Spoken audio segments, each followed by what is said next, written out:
सर्वप्रथम मी करमणुकी मलशेट्टी आप्पाला तुम्हा सर्वांच्या वतीनं या ठिकाणी मी अभिवादन या ठिकाणी मी करतो। खरं तर अतिशय चांगला कार्यक्रम पंचायत समितीच्या वतीनं या ठिकाणी आयोजित केला, त्याबद्दल मी सर्व कर्मचाऱ्यांचे पहिल्यांदा लोकप्रतिनिधी म्हणून तुमचे आभार सुद्धा या ठिकाणी व्यक्त करतो, तुमचं अभिनंदन सुद्धा या ठिकाणी व्यक्त करतो।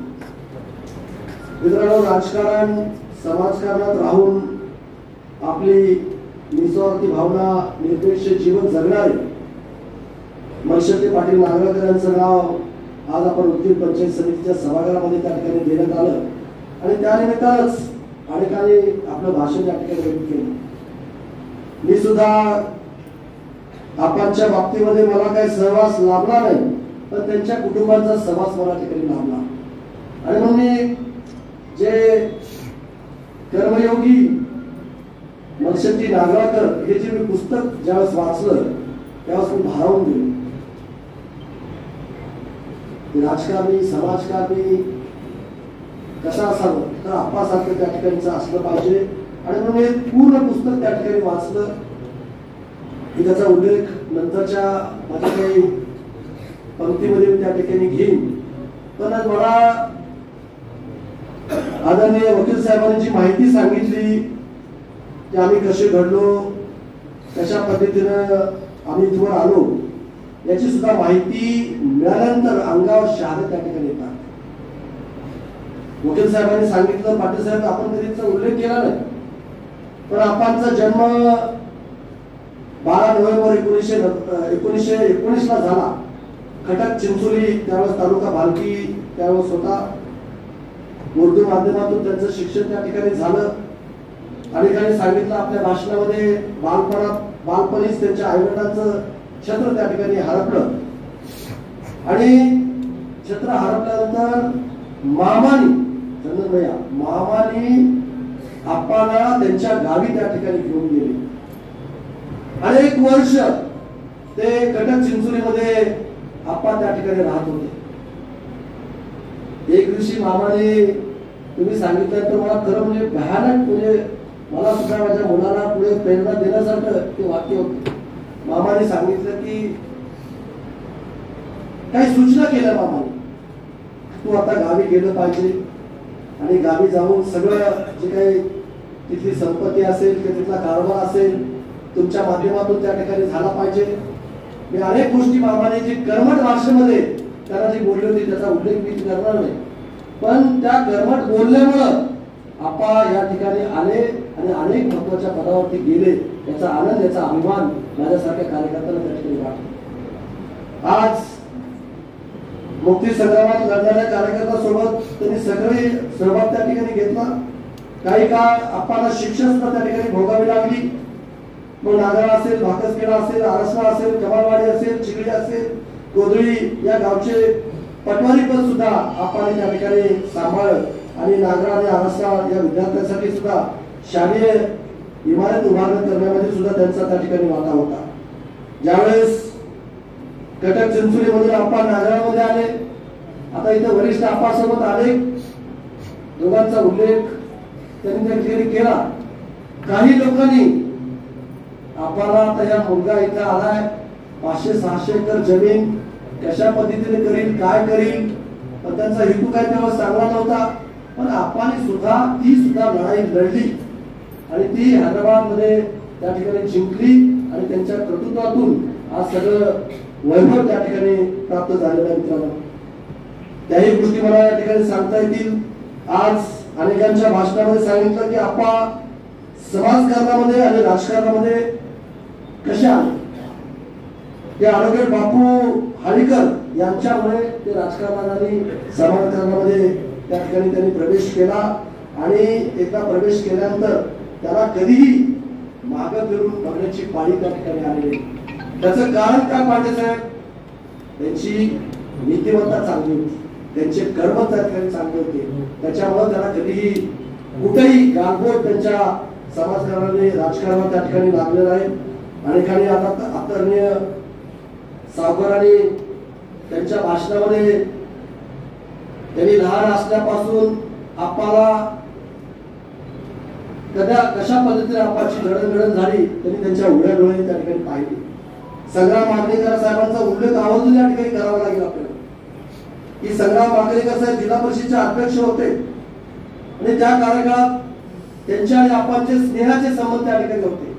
त्यांना मदत करण्याचं काम आदरणीय आप्पाने त्या ठिकाणी केलं होतं आणि केशवराव सोनवणे साहेबांचा सुद्धा सहवास आदरणीय आप्पासाहेबांना त्या ठिकाणी लागला आणि कशाचीही पदाची अपेक्षा न बाळगता निस्वार्थीपणाने आता मला वाटतं निधोरे साहेबांनी सांगितलं अनेक आमदार खासदार घडवण्यामध्ये सिंहाचा वाटा त्या ठिकाणी आहे. आज तुळशीराम कांबळे साहेबांच्या बाबतीमध्ये आपण अनेकांना सगळ्या गोष्टी तुम्हाला माहिती आहेत. आपण तुळशीराम कांबळे साहेबांचं नाव तुळशीराम कांबळे साहेब कसे मोठे झाले तर बाबू जगजीवनराव मुळे मोठे झाले असं आपण सातत्याने सांगतो. पण त्याचा मागचा खरा इतिहास जर कुठला असेल तर तुळशीराम कांबळे साहेब असतील अरविंद कांबळे साहेब असतील यांना घडवण्यामध्ये सुद्धा वर्षी आप्पासाहेबांचा सिंहाचा वाटा होता. हे सुद्धा आवडलं आपण मी जाणीवपूर्वक हा कार्यक्रम इथं का लावला की पहिले सभापती तर ते होतेच. त्यांनी 1998 ला तालुका बोर्डाचे सदस्य म्हणून काम केलं. 1962 मध्ये पंचायत समितीचे पहिले सभापती होण्याचा बहुमान त्या ठिकाणी मिळाला. तो बहुमान मिळाल्यानंतर ॲडव्होकेट साहेबांनी सांगितले की जीप हँडलची जीप क्वार्टर क्वार्टर म्हणजे बघा ना म्हणजे त्यावेळेस आपला बंगला आता मुख्यमंत्र्यांचा बंगला जसा आपल्याला वाटतो तसा बंगला पंचायत समितीच्या सभापतीचा त्या ठिकाणचा होता. महाराष्ट्र एज्युकेशन सोसायटीच्या वतीनं त्यांनी महाराष्ट्र उदयगिरी महाविद्यालयाच्या उभारणीमध्ये सुद्धा आज सिंहाचा वाटा आहे. हे कशासाठी केलं आपण हे आपण तर 4थी शिकलोय. आपल्या मुलाबाळांना चांगल्या पद्धतीचं शिक्षण आपण दिलोय. मोठ्या पदावरती मुलं त्या ठिकाणी आपले जातीलच पण इतर समाजातली सुद्धा सर्व जाती धर्मातले सुद्धा मुलं चांगल्या मोठ्या पदावरती गेले पाहिजे. त्याला शिक्षणाचं ज्ञान त्या ठिकाणी दिलं पाहिजे. या भूमिकेतून आपण महाराष्ट्र उदयगिरी महाविद्यालयामध्ये त्यांनी संस्थेचे अध्यक्ष म्हणून त्या ठिकाणी काम केलं आणि म्हणून महिला शिकल्यानंतर संपूर्ण कुटुंबाचा विकास होतो या दूरदृष्टीतून महाविद्यालयाच्या विद्यार्थ्यांना पहिल्यांदा वसतिगृहाचं त्यांनी भूमिपूजन केलं आणि स्वर्गीय मला वाटतं विलासराव देशमुखांच्या उपस्थितीमध्ये त्याचा बिल्डिंगचं उद्घाटन झालं. बिल्डिंगचं उद्घाटन त्या ठिकाणी झालं. कृषी उत्पन्न बाजार समितीचे सभापती उपसभापती म्हणून 12 वर्ष त्यांनी त्या ठिकाणी काम केलं. सन 1978 मध्ये सिद्धेश्वर बँक लातूरचे संस्थापक संचालक म्हणून त्यांनी त्या ठिकाणी काम केलं. मराठवाडा मुक्ती संग्रामात भूमिगत कार्य करणाऱ्या स्वतंत्र सैनिकांना निवृत्ती वेतन त्या ठिकाणी मिळवून देण्याचं सुद्धा काम केलं. स्वतः ते अनेक स्वतंत्र सैनिकांना त्यांचा हक्क मिळवून देण्याचं काम त्या ठिकाणी केलेलं आहे. भारत लिबरल एज्युकेशन सोसायटीचे संस्थापक सदस्य त्या ठिकाणी होते. पंचायत समिती कृषी उत्पन्न बाजार समितीचे अनेकांचा उल्लेख त्या ठिकाणी झाला. अनेक जण आज इथे उपस्थित आहेत. अनेक मान्यवर या ठिकाणी उपस्थित आहेत. सरपंच आहेत, सोसायटीचे चेअरमन आहेत, पोलीस पाटील आहेत, अनेक वरिष्ठ नेते या सभागृहामध्ये त्या ठिकाणी आहेत. खरं तर आपण हे बिल्डिंग त्या कार्यकाळामध्ये उभा केली आणि त्या काळामध्ये ती बिल्डिंग बरोबर होती आणि म्हणून ज्यावेळेस मला वाटतं 2022 का 23 याचं भूमिपूजन आपण पाटील आपण त्या ठिकाणी केलं आणि त्यावेळेसच मी घोषणा केली होती की या पंचायत समितीच्या सभागृहाला मी वर्षभर आपणचं नाव त्या ठिकाणी देणार अशी घोषणा सुद्धा त्या ठिकाणी केली. लोकांनी मला वाटतं विसरले असतील ते पण ज्यावेळेस हे उद्घाटन झालं उद्घाटन झाल्यानंतर आचारसंहिता लागली आणि आचारसंहिता लागल्यानंतर निवडणूक त्या ठिकाणी लागली. त्याच्यामुळे मला एवढा त्या ठिकाणी उशीर त्या ठिकाणी झाला. अनेक गोष्टी आपण ती ही बिल्डिंग बांधल्यानंतर आता ही बिल्डिंग आपण नव्यानं तुमच्या सगळ्याच्या सहकार्याने आपण त्या ठिकाणी केली. तालुका काँग्रेस कमिटीचं अध्यक्षपद, जिल्हा नियोजन मंडळाचं सदस्य, आता आदरणीय बळसोदराव पाटसाहेबांनी सांगितले जिनिंग प्रोसेसिंग फॅक्टरीचे सुद्धा पहिले चेअरमन त्या आप्पासाहेब त्या ठिकाणी होते आणि त्यांच्या प्रेरणेतून 15 जानेवारी 2003 रोजी मला वाटतं भाऊराव पाटील शिक्षण संस्थेची म्हणजे छत्रपती शिक्षण छत्रपती शाहू महाराज शिक्षण महाविद्यालयाची सुद्धा सुरुवात म्हणजे आपल्या देशाचे सैनिक त्या ठिकाणी घडवले पाहिजे अशा पद्धतीनं आपण त्या ठिकाणी काम केलं. त्यांना अनेक समाजभूषण पुरस्काराने सुद्धा सन्मानित त्या ठिकाणी केले. आता त्याचा उल्लेख मी त्या ठिकाणी करणार नाही. अनेक चांगल्या गोष्टी आपण त्या ठिकाणी केला. महिलांचा सुद्धा सन्मान खऱ्या अर्थानं शिकावा तर ते आपाकडून. मी त्या पुस्तकातून रतन पाटील जे ऐकलं त्यांच्या हयातीत ते महिलाकडून कधीच पाया पडून त्यांनी घेतलेले आहेत. सर्व महिला माझ्या लेकी आहेत आणि लेकीला आपण लक्ष्मी समजतो. त्यांच्याकडून पाया पडून घेणं हे पाप आहे असे त्यांचे विचार त्या ठिकाणी होते. म्हणून सर्व लेकीचा सन्मान व्हायला पाहिजे असं सुद्धा आपा सातत्यानं त्या ठिकाणी सांगत होते. आणि म्हणून मलाच अभिमान वाटतो, मलाच गर्व सुद्धा आहे की त्या कर्मयोगी मनशेट्टी नागराळकर साहेबांचं नाव आपल्या या सभागृहाला देण्याचं भाग्य आपल्या सगळ्यांच्या उपस्थितीमध्ये मला या ठिकाणी लाभलं. आज राहुल भैयांचं भाषण आपण ऐकलो. राहुल भैयांनी सुद्धा आपले खूप चांगल्या पद्धतीचे विचार आपणच्या बाबतीमध्ये त्या ठिकाणी सांगितले. माझ्या बाबतीमध्ये सुद्धा त्यांनी अनेक गोष्टी त्या ठिकाणी सांगितल्या.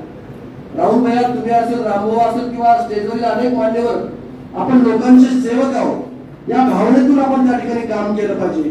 विकास केला म्हणजे आपण कुणावरती तरी काहीतरी उपकार केले, कुणावरती आपण काहीतरी खूप मोठं काम केलं अशातलं नाही. लोक जसं तुम्ही संस्थेमध्ये काम करता त्याच पद्धतीने आपण मतदारसंघातल्या विकासाची कामं त्या ठिकाणी केले पाहिजे. राहुल भैयाने वॉटर ग्रीडच्या माध्यमाचा उल्लेख या ठिकाणी केला. सातत्यानं मी नागरामध्ये गेल्यानंतर नागरा साहेब तुम्ही साहेब तुम्ही जे पाणी फाउंडेशन आहे त्याच्या माध्यमातून तुम्ही पाणी वाढवा, पाणी जिरवा, आपल्या भागातला दुष्काळ त्या ठिकाणी संपला पाहिजे ही भावना देऊन त्या ठिकाणी तुम्ही जसं काम केलं तसं मला सुद्धा ग्रामीण भागामध्ये आजही माझ्या मायबावल्या पाण्यासाठी विहिरीवरती, हापशावरती, आडावरती त्या ठिकाणी जाऊन पाणी आणावं लागतं, संघर्ष त्या ठिकाणी करावा लागतो.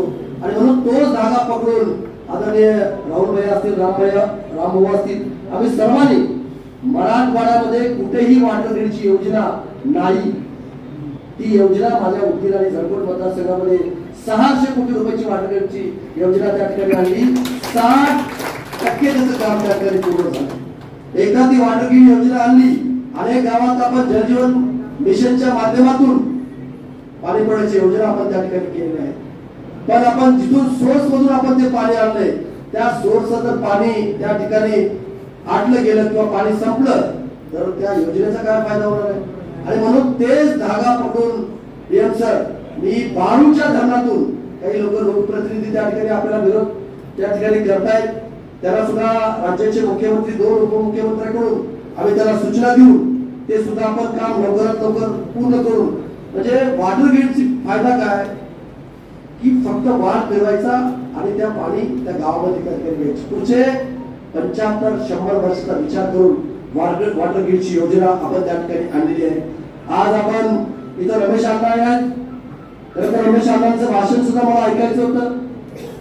कारण निटोरे साहेबांनी आपणच्या संदर्भामधला अनुभव सांगितला की आपणच्या सहवासामध्ये आमची जडणघडण आमची कशी झाली, कशा पद्धतीचं काम आम्ही त्या ठिकाणी केलं. तसं तुमचा सुद्धा आपणचा सहवास तुम्हाला सुद्धा त्या ठिकाणी लाभलेला आहे. आणि म्हणून अण्णांनी सुद्धा एक मला गोष्ट सांगितली की भाऊ आपण पिण्याच्या पाण्याच्या बाबतीमध्ये परिपूर्ण केला. निवडीचं पाणी शहरात आणला, ग्रामीणचं पाणी आपण बारोमध्ये त्या ठिकाणी आणला. पण शेतकऱ्यांना दिवसा वीज त्या ठिकाणी दिली पाहिजे ही भावना त्या ठिकाणी व्यक्त केली. आणि मी असेल, आदरणीय बसवराज पाटील नागराळकर साहेब असतील, निटोरे साहेब असतील, आदरणीय मानकरी सावकार असतील, रमेश आंबेडकर साहेब असतील, आपले पदिलवार सावकार असतील, मला वाटते आदित्य ग्रुपचे काय नाव विपुलजी असतील, अशा अनेकांनी आम्ही एक बैठक त्या ठिकाणी घेतली. आणि मी म्हणलं काही करून महाराष्ट्रात कधी येईल ती येईल दिवसावीस, पण माझ्या मतदारसंघात मी जोपर्यंत लोकप्रतिनिधी आहे तोपर्यंत दिवसावीस शेतकऱ्याला दिली पाहिजे ही भावना मनामध्ये बाळगून सौर ऊर्जेचे अन्न प्रकल्प मी या ठिकाणी आणले. तुम्ही त्याच्यामध्ये कसं काय केलं नाही कळालं नाही मला, पण अतिशय चांगले प्रोजेक्ट आपल्या मतदारसंघामध्ये त्या ठिकाणी आणले. आता 4 फीडरवर शेतकऱ्याला 3 ते 4 हजार शेतकऱ्यांना माझ्या दिवसाबी त्या ठिकाणी मिळते आहे. मी कसल्याही परिस्थितीमध्ये आपाच्या कार्यक्रमाच्या निमित्त आपल्याला अभिवादन करून, या पवित्र अशा व्यक्तीला अभिवादन करून मी तुम्हाला सर्वांसमोर सांगतो की कसल्याही परिस्थितीमध्ये उदगीर आणि जळकोटमध्ये 6 महिन्याच्या मी शेतकऱ्याला दिवसा भेट दिल्याशिवाय राहणार नाही. काही शब्द या कार्यक्रमाच्या निमित्ताने देतो. तीच खरी भावपूर्ण श्रद्धांजली आपल्याला त्या ठिकाणी आहे असं मी या ठिकाणी समजतो. मित्रांनो, आज अनेकांच्या भाषणामधून अनेक वक्तव्य त्या ठिकाणी झालं. त्याच्यावरती मी आता त्या ठिकाणी जात नाही. पण आपणचे 5 मुले आणि 1 मुलगी असा एकूण 6 कुटुंबाचा परिवार त्या ठिकाणी होता. आज त्यांच्या परिवाराबद्दल जेवढं बोलावं तेवढं कमी आहे. गर्व वाटतो, एवढं चांगलं कुटुंब आणि एकत्रितपणे त्या ठिकाणी कुटुंब राहतात. आज शांतीवर पाटील साहेब मोठा मुलगा अक्षरशः त्यांनी मुंबई गाजवून टाकली, मराठवाडा गाजवून टाकला, महाराष्ट्र त्या ठिकाणी गाजवून टाकला. स्वतः विलासराव देशमुख साहेब मुख्यमंत्री असताना सुद्धा ज्यावेळेस ॲडव्होकेट शांतीश्वर पाटील साहेब जायचे त्यावेळेस अर्धा तास त्यांच्यासोबत चर्चा त्या ठिकाणी करायचे. वेगवेगळ्या विषयावरती त्यांचं मार्गदर्शन घेण्याचं काम त्या ठिकाणी त्यांनी केलं. खरं तर आज आईंची सुद्धा मला आठवण येते. कारण गेली काही वर्ष आईच्या सुद्धा मी सानिध्यामध्ये नागम्मा देवीच्या सुद्धा सानिध्यामध्ये मी त्या ठिकाणी म्हणजे आईचं नाव हेच होतं नागम्मा देवी. त्यांची सुद्धा आठवण त्या ठिकाणी केली. ते सुद्धा माऊली काय प्रगट कधी गेलं की चरणस्पर्श गेल्यानंतर आशीर्वाद देण्याचं काम आम्हाला त्या ठिकाणी करत आणि ते आशीर्वाद घेतल्यानंतर आम्हाला ऊर्जा त्या ठिकाणी मिळत होती. आज बसवराज पाटील साहेबांबद्दल राहुल भैया बोलले. आजही ते मोठ्या उंचीवर जाऊन त्या ठिकाणी पोहोचले. दिलीप पाटील साहेबांनी जिल्हा परिषद सदस्य, जिल्हा बँकेच्या माध्यमातून सुद्धा असे अनेक पद्धतीचं चांगलं काम त्या ठिकाणी केले. आज रवी पाटील नाईक थोड्याशा आजारच्या कारणामुळे ते पुण्याला त्या ठिकाणी गेले. त्यांनी सुद्धा इंजिनियर म्हणून अतिशय चांगल्या पद्धतीचं काम त्यांनी त्या ठिकाणी केलेलं आहे. वीर कुमार पाटील साहेबांनी त्यांनी आता सांगितलं की सगळी चावी आमची त्यांच्याकडे सांगितली. तिजोरीची बी आणि एकत्र कुटुंब ठेवण्याची सुद्धा चावी त्यांच्यामध्ये त्या ठिकाणी आहे. आणि जयश्री ताई पाटलांना सुद्धा मुलगी, मी त्याला सुद्धा भेटण्याचं काम मला येऊन त्या ठिकाणी आला. मला वाटतं भाऊजी इंजिनियर होते ना, विदर्भाला त्याला सुद्धा मला भेटण्याचं काम आपण त्या ठिकाणी केलेलं आहे. आपाबद्दल बऱ्याच काही गोष्टी आपल्याला त्या ठिकाणी बोलता येतील. लहानपणापासून आपा आहे सत्यवादी, त्यागी, संवेदनशील, अनेकाला मदत करायची भावना, दयाळूपणा, दान धर्म, कितीतरी गोष्टी मला त्यांच्या त्या ठिकाणी सांगते. अनेक सोनळे बाबा किंवा आज आपले हे दिसत नाहीत कोळखेडचे पाटील चेअरमॅन, काय नाव त्यांचं, बोरवणारेजी, सातत्यानं आम्हाला सांगायचे की आपणच्या घरी गेल्यानंतर जेवल्याशिवाय माणूस आणि ताक पिल्याशिवाय, ताक वैशिष्ट्य त्या ठिकाणचं होतं, म्हणजे निरोगी राहण्याचं काम सिद्धेश्वर खानावळ म्हणजे एवढं चांगलं काम त्यांच्या माध्यमातून त्या ठिकाणी झालेलं आहे. आणि म्हणून अनेक गोष्टी रामभाऊ आपण नव्हता म्हणून मी उल्लेख केला नाही. राहुल भाईंनी जसं भाषणात आपण उल्लेख केला त्याचा उल्लेख मी केला. पण रामभाऊ आपण सुद्धा अतिशय एक चांगले आपण साहित्यिक आहात.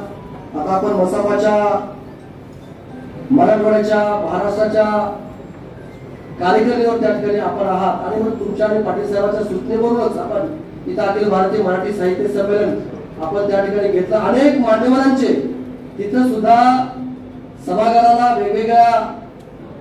आपण वेगवेगळ्यांचे नावं त्या ठिकाणी दिली. रामभाऊने उल्लेख केला कॅप्टन चौकामध्ये कृष्णकांत कुलकर्णींचा आपण कॅप्टन चौक म्हणतो. ज्यावेळेस कॅबिनेट समोर नोट आली तेव्हाच माझ्या डोक्यामध्ये एकच, देशासाठी ज्यांनी शहीद पत्करावर देशासाठी ज्यांनी सेवा केली त्यांचा आपण सन्मान केला पाहिजे. म्हणून आयटीआयला आपण कॅप्टन कृष्णकांत कुलकर्णी यांचं नाव त्या ठिकाणी दिलं. आणि रामभाऊ आपण जी सूचना मला केला की खरंच सांगतो मला खूप लोड यायला लागले, एकट्याला खूप लोड यायला लागले. आणि म्हणून स्थानिक स्वराज्य संस्थेच्या निवडणुका ह्या झाल्याच पाहिजे.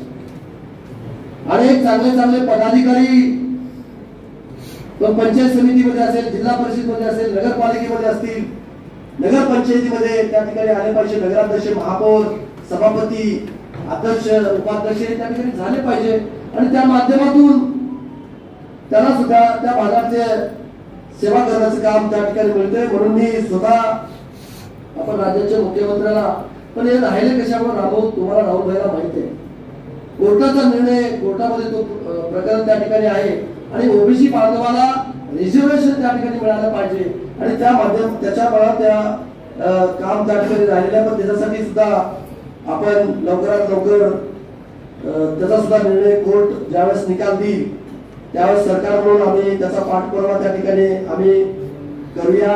आज पाटील साहेबांनी जिल्ह्याच्या बाबतीमध्ये भावना व्यक्त केल्या. जिल्हा निर्मितीसाठी जे जे काही इन्फ्रास्ट्रक्चर लागतं ते सगळं इन्फ्रास्ट्रक्चर आपण आपल्या शहरामध्ये आपण उभा करून ठेवू. आज राहुल भैया बोलले की रामभाऊच बोलले खरं आहे की आता जनगणना पाटील साहेब सुरुवात होणार आहे 2025 ला. आता जनगणना झाल्यानंतर डिलिमिटेशन बसेल आणि डिलिमिटेशन बसल्यानंतर देशाचे महान पंतप्रधान नरेंद्र मोदी साहेब एखाद्या वेळेस छोटे छोटे राज्य करतील. छोटे छोटे राज्य झाल्यानंतर राज्य सुद्धा छोटे छोटे ज्यावेळेस जिल्हे करतील त्यावेळेस आपला उदगीरचा नंबर 1 नंबर त्या ठिकाणी असेल हा विश्वास सुद्धा तुम्हाला या ठिकाणी देतो. आणि मतदारसंघाच्या बाबतीमध्ये रामभाऊ पुनर्रचना होणार आहे, पुनर्रचना होणार आहे. लोकसभेचे 2 मतदारसंघ होणार आहेत, विधानसभेचे 9 मतदारसंघ होणार आहेत आणि मला खूप झालं 10 वर्ष आमदार म्हणून, मंत्री, राज्यमंत्री म्हणून, कॅबिनेट मंत्री म्हणून खूप चांगल्या पद्धतीची सेवा मला त्या ठिकाणी करता आली. भविष्यात सुद्धा चांगल्या पद्धतीचं काम माझ्या हातून घडावं एवढीच या ठिकाणी प्रार्थना करतो आणि नक्कीच आपल्याला सुद्धा अनेकांना भविष्य काळामध्ये तुम्हाला सुद्धा या ठिकाणी संधी या ठिकाणी सगळ्यांना तुम्हाला संधी त्या ठिकाणी मिळाली आहे. म्हणून तरुण सगळ्या कार्यकर्त्यांनी आता तुमच्या पक्षात तर राहुल भैया फतवाच काढलाय. तुम्ही गेले धुपे साहेब तुमचं वय किती आहे? 45 म्हणजे आहे चालू. जे 45 वर्ष ज्याला झालं त्याला तालुका अध्यक्ष, त्याच्या पुढे तालुका अध्यक्ष नाही आणि मला वाटतंय जिल्हा अध्यक्षाला 50 वर्षाचे आत 55 का 55चे आत त्या ठिकाणी लागलेले आणि म्हणून तरुण सर्व माझ्या मित्रांना, माझ्या सर्व सहकार्याला मला विनंती करायची भावांनो, राजकारणामध्ये तुम्हाला सक्सेस व्हायचं असेल तर मेहनत करावी लागेल.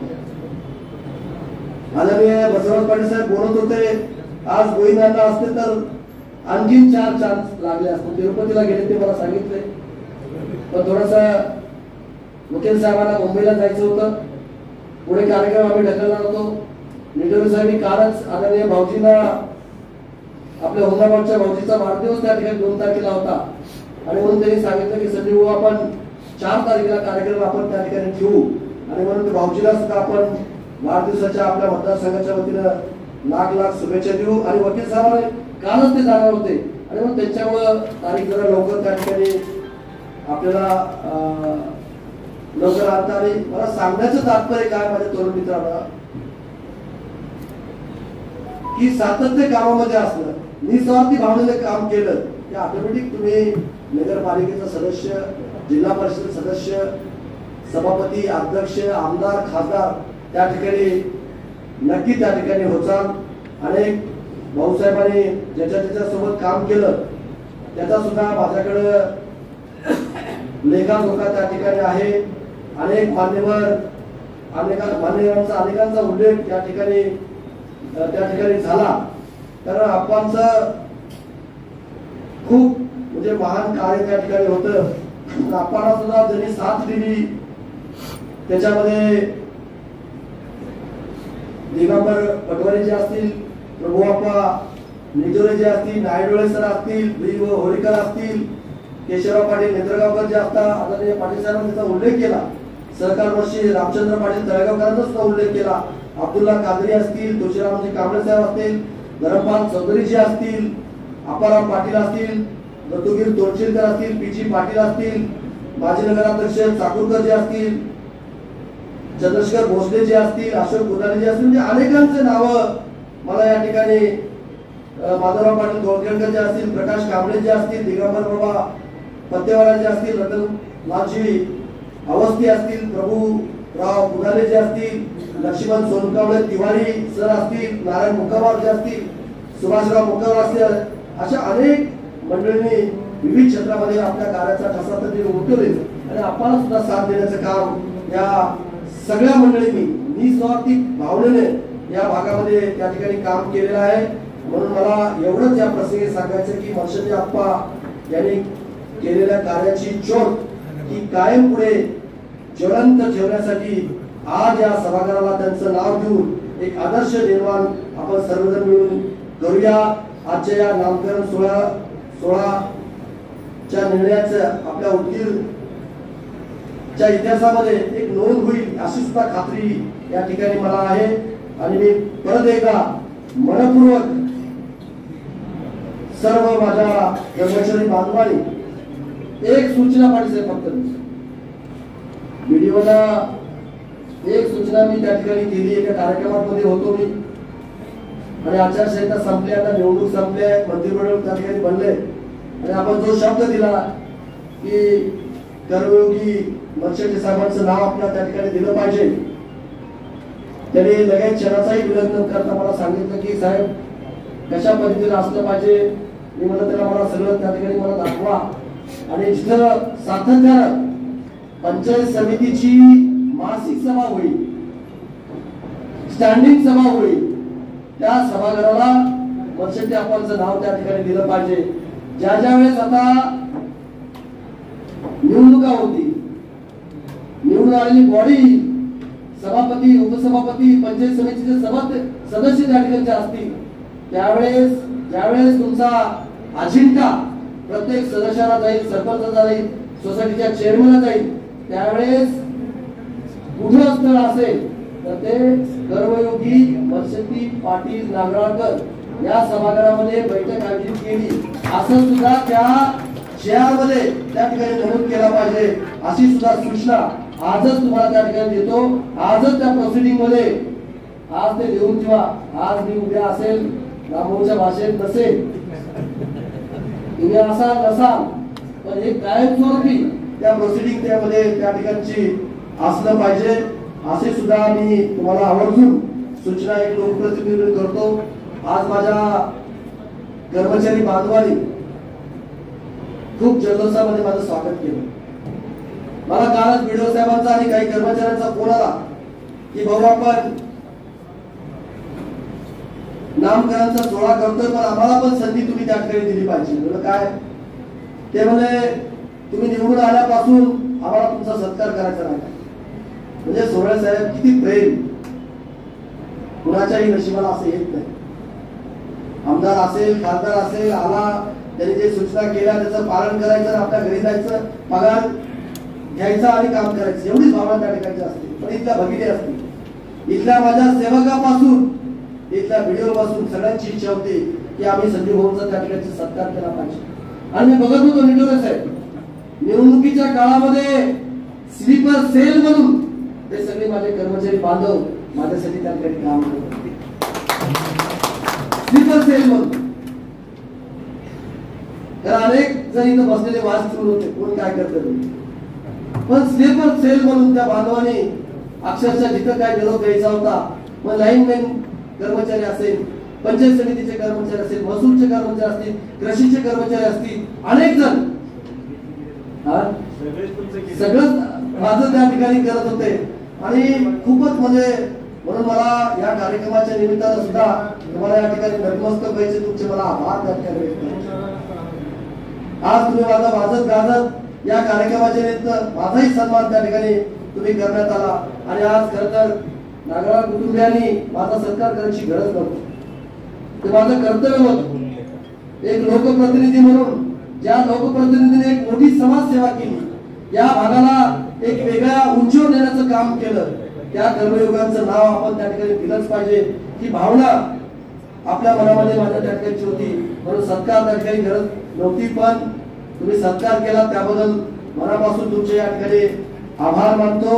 आणि परत एकदा माझ्या सर्व कर्मचारी बांधवांचे मला जे सहकार्य केलात, मला जे एवढ्या मोठ्या मताधिक्यानं आपण निवडून आणलात त्याबद्दल तुमचे आभार व्यक्त करतो. आणि अतिशय चांगला देखणा कार्यक्रम कित्येक वर्षांनी मित्र साहेब तुमचं भाषण आता खूप म्हणजे उंचीवर चाललंय. काय रमेशांना बरोबर आहे का नाही? बिलकुल सगळे कव्हर करले. अगोदर फक्त आपण बसवनाथ पाटील साहेबांचं नाव घ्यायचं, पण आता परवाचं भाषण तुम्ही बघितलं, तुम्ही आपण गोरक्षणाच्या कार्यक्रमात सुद्धा काय मित्र साहेब बोलले. म्हणजे हे सहवासामुळं सगळं झालंय. त्याच्यामुळं खरंच सगळे जर आपण आजचे भाषण ऐकल्यानंतर सगळ्या तरुण पिढीला असेल, सगळ्या वरिष्ठाला असेल, एक चांगली मेजवानी त्या ठिकाणी भेटली असं मला वाटतं.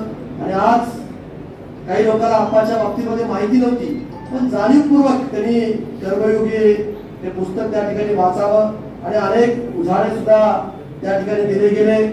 त्या मामांच्या घरी आपल्याला त्या ठिकाणी जाऊन यायचं. त्या कटक चिंचोली गावामध्ये आपल्याला गेलं पाहिजे. त्या मामाला वाढून किती वर्ष